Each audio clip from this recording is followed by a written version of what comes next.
I'm live. There's Walter. I don't know if you guys caught it. I tried. Pants was my cat Anara was sitting in my chair just now, thinking she could do the live stream. Anyway, now she's having food, and all the dogs are sort of riled up behind me because I just brought them in from outside. But welcome to Being Back Alive. It is my weekly live stream where we talk about the challenges of being an adult autistic alive right now, and not when research catches up. So thank you so much for taking some time and spoons out of your day, and joining me today. Because today is my pre-birthday stream, my almost birthday stream. My birthday is in fact tomorrow. I'm going to be a grandiose 46 tomorrow, so I am now closer to 50 than I am to 40, which is always a great feeling. I definitely am someone who is embracing aging, which sounds maybe weird, but I think aging is an odd thing to have an experience of on the spectrum. And so that's what I want to talk about today. Thank you. I appreciate it, Burnett. Thank you for joining me. Yeah, so it's going to be my birthday tomorrow. And long story short, my birthday is something I've struggled with my whole life. As a kid, people didn't understand why I didn't want them to pay attention to me on my birthday and why it was so uncomfortable for me to have large groups of my friends over and then have them sleep over and invade my space. And we had to eat things that were for the guests and not for me. And it was never a comfortable thing, my birthday. There was never a way that it got celebrated for me as a kid that felt true to me, right? That felt honest to me. And so I didn't understand it. I didn't get it. And plus, on top of that, my little autistic brain was like, hey, I don't get it. I had nothing to do with this. And you don't, right? You have nothing to do with your birthday. Your mom is the one that busted her behind on your birthday. Why don't we celebrate them when we're on the day that we're born? But anyway, we give them Mother's Day, which I guess is okay, and this is how it is. So I've had almost 5 decades now of birthdays of experience, and I am only just now beginning to understand a way for me to enjoy it while simultaneously allowing other people to celebrate me. Okay. So that's another, maybe I should really talk about that and not aging. And maybe that's really what the birthday stream needs to be about, why birthdays are so difficult for us and, what that can mean for us. Right. So there's a lot of trauma actually kind of sort of laying behind on our birthdays, especially if you're undiagnosed and people don't understand what's going on for you. And oh, thank you, Michelle. Hey, CV. Thank you guys. So many compliments today. I appreciate it. And so, yeah, I'm sort of like this. Birthdays were really hard. So for a really long time, I didn't do anything. And I used to get mad at people if they even acknowledged it. Right.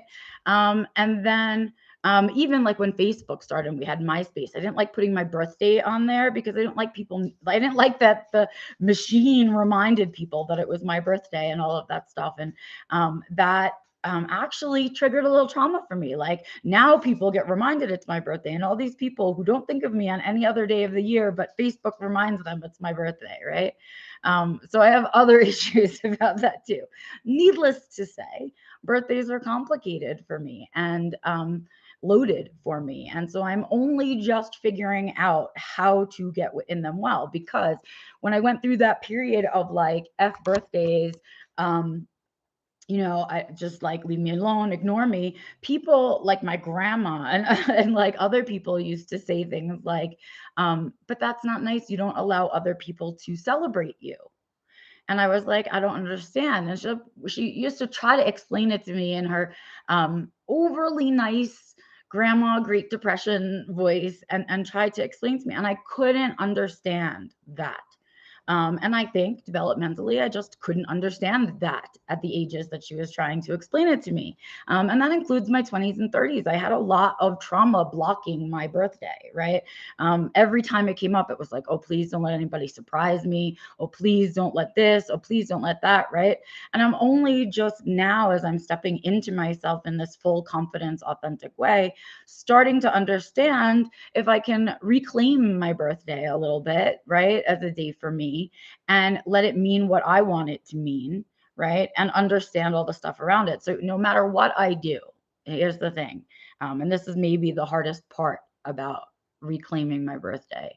No matter what I do, I can't make it so that all of those years of terrible birthdays didn't happen, right? Those memories are there, those trauma points and triggers are there. They just are, right? So when the calendar swings around to like the month of my birthday, which also happens to be Autism Month, and you have no idea about the like compounding of the fact that the month ends with my birthday and it's a month of torture, right? Um, and then, it comes around, and that week or the week before, even, I start to get like, okay, maybe I should start to think about things I want to do because I should do something. And if I don't do anything, I'm going to be sad. But if I let other people decide what I do, I'm going to be sad, and blah, blah, blah, and all of these things. And now, of course, I have this other extra layer of sad for in my life, because my mom is gone. And so now the one person to whom it mattered that I was born on this planet, right, is gone. And I can't even celebrate with her. Like I can't even do just a me and mom birthday, and that's it. And so it's complicated, right? There's a lot of emotions for an alexithymic during this month. And so I'm really on edge. I have a lot of, I guess you don't like hearing me talk about it, Miss V, huh? You don't like hearing mama be sad. And so it's like a loaded thing. And so I have to figure out how do I process that? But at the same time, say, I really am on borrowed time right now. I have my diagnosis. I could be dead. I should be dead. And how do I not celebrate that in some way, right? How do I not celebrate and enjoy the people that I do have now, right? All the amazing people that I know how to pick out and have now. And so that's been a really big conflict point for me for last couple of years, where I feel like there's desire to do something and begin to allow people to celebrate me in some way, right? But at the same time, not too much, not too much, not too fast, like that. And that's where I'm at. So I realized that one of the sensory things that hi baby, I know, but I can't right now. And so one of the sensory things that I really do enjoy out of life, because I am so sensory sensitive, is really good food. And especially food that, like my safe foods or foods that I really enjoy, right? That are sort of out of the box that I don't get to have all the time. So I decided, okay, so I want to incorporate that. Sometimes I ask Antonio to cook for me on my birthday because I think he's an amazing chef. But this year, because we've spent so much time talking, living, breathing, serving other people food, I don't want him to cook at home. I really want to go somewhere and let them, cat fluff, cat hair, don't care. And, just let somebody else do the cooking and cleaning for us for a change, something that we don't normally get to eat, especially because where we live, there's only so many limited choices. It's not like I live down in Denver where every block has a different kind of restaurant, right? And so that's part of it for me. And not sure exactly when the meal is going to happen, but we're going to do that. Tomorrow on my actual birthday, I am going to get what I consider to be my last and final really large tattoo piece, right? So it's going to be over here in this area blank. I don't know how to put my arm so you can see, like in this blank spot here, really right down here is where I want it. And it is a really important piece to me. It's a really personal piece to me, and it's going to be my last really big investment in terms of tattoos, and really the last big one that I want to sit for. Because if you remember, when I went and I got my resilience tattoo the last time, I'm realizing that the older I'm getting, the more sensitive my skin, and it's actually getting uncomfortable for me to sit for very long periods for tattoos. And so I think if I'm doing any tattoos going forward, they're going to be like small fill-in pieces here and there. And so I'm going to do that for myself for my birthday tomorrow. And I'm excited about that. And I, of course, will reveal it to you when it's done and all of that stuff. And so I've got that happening. And then I really, since, the whole week just has me struggling all the time, I'm going to do a little bit of like self-care just for me stuff today. And so I'm going to go and I think have my nails done by somebody else, which is something I do by myself all the time.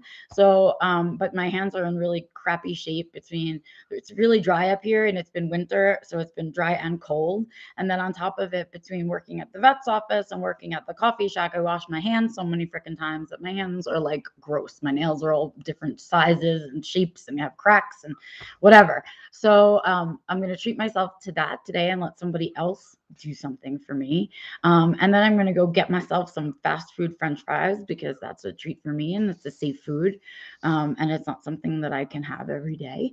And so I'm going to go do that. And then I do have to go into the supermarket because I'm out of a few things and the supermarket's right there.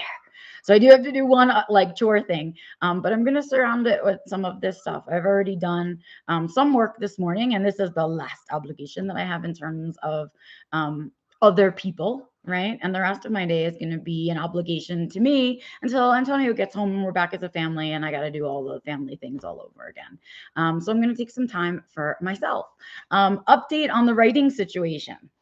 You guys, so many thank yous to you guys for your advice, for your encouragement, for your thumbs up, your cheering on, all of those things. Every single one of you that reached out, it made a difference for me.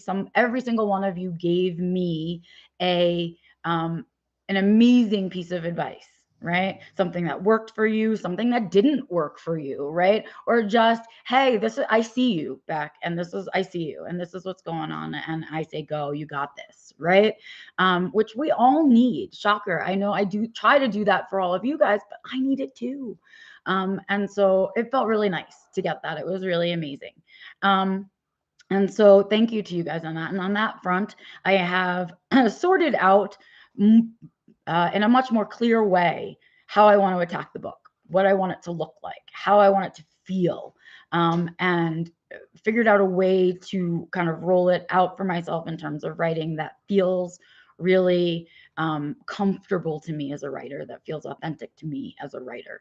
And so, Bernard, I'm going to embarrass you and do a shout out right here on live stream. Thank you so much. You gave me some really solid advice.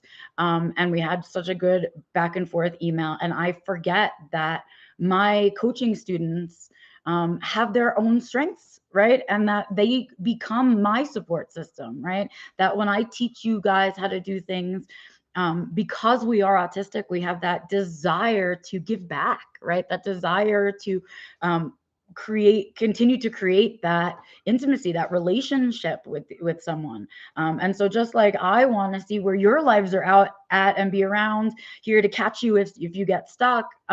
It was so lovely to find my students saying, hey, I've had this problem before. Here's what I did, or here's some resources, or here's what I tell my students, right? And it was really beautiful. That part of it was incredible, like goosebumpy beautiful, because I just got goosebumps. And so thank you to that. I truly appreciate that give back from you guys. And so I have turned in chapter 1. I am Bernard, let me know if you're interested in reading it just for reading sake, not for editing sake. And chapter 1 has been sent in for their sort of look over, and I am on to chapter 2, right? And the other piece of all of it, because of course, I'm writing about trauma, is remembering that when I'm done with that stuff, I owe myself little, surprises, little happiness, little celebrations for tackling such a painful topic, right? I normally write about things that are difficult and challenging, but I rarely write exclusively about my trauma. And frankly, when for me going back through my life growing up in New York City, it's like trauma around every corner. And so that's what it is for me. That's what the assignment is. And I've got to figure out how to get through that. Okay, Bernard, if you're, I'm going to send it, but like read it when you have spoons. It's not a rush thing. And read it as a reader, not as an editor, because I really want to know. It's like the first chapter, not the introduction, but the first chapter. And I want to know if it makes you want to keep reading, if you want to know more, if you want to read more, right? That's what I'm stuck on right now. Thank you. And so that's kind of where I'm at today, you guys. I'm in my almost birthday celebration. I'm going to go do some self-care stuff today and spend some time with my family tonight. Tomorrow, I'm off for a tattoo and maybe a meal, or maybe the meal on Friday, depending on where I'm at spoons is wise. So I think that's it for me today. But I do want to say, in celebration of my birthday and in an effort to allow other people to celebrate me, I have put up a little post on my Ko-Fi, and I am going to be sending out a post tomorrow on the rest of my social media, inviting you guys to buy me a book for my birthday. I mean, that's what how Ko-Fi works. It's like you decide on a tip or donation amount, right? And I put a donation amount that is the equivalent to a book for myself, Kindle, paperback, whatever. I'm not a hardcore fan. I'm not a hardcover fan. It's too clumsy for me. But feel free to say happy birthday to me and help celebrate my day, and head over to Ko-Fi and buy me a book. But there's one contingency with it, and I really hope that you guys will do it. I hope if you do head over to Ko-Fi and buy me a book for my birthday, you'll send a recommendation with it. I read a lot of genres with the exception of romance. So I just can't get through them. So feel free to send me any other genre, but romance, I'm at, or, that kind of stuff. I'm not, it's just, the kissy stuff doesn't do it for me when I'm reading. So, but send me your favorites. Send me a book you couldn't put down. Send me a book that changed your life. Send me a book that, inspired you as a writer or as an artist or as a human. Right? I read everything: nonfiction, fiction, memoir, sci-fi, all of it, horror, true crime. You send it to me. Even if you have an autism recommendation that you've read recently by an autistic author or something that you think I should check out. So when you go over to Ko-Fi, you can click on buy me a book. You can go ahead and do that, and it allows you to send a note with it. So please send me a recommendation in that note. I truly appreciate all of your participation in the stuff that I do. And I am pushing my boundaries a little bit and trying out announcing my birthday a little bit louder and allowing people to celebrate along with me. And so that's it for me today on Being Back Alive. I am going to go give my dog some lunch, and then I am going to go head out into the world alone and listen to some music in my car. I hope you guys have an amazing rest of your day. Please get out there and seek joy, create joy, and share joy, all the joys. I will, of course, be out and about on the interwebs, and I will be back here next Wednesday for the next Being Back Alive at 11 a.m. Mountain Standard Time, as always. I will see you guys then. Have an amazing, amazing week. And please head over to Ko-Fi. The link is in the description, and you can go right that way. Or, of course, it's on my website. Have a great day, you guys. I love hearing from you. Don't forget to leave me a thumbs up. Bye. Say bye, Fifi. Say bye. Bye, everybody. Oh, your baby. Thank you.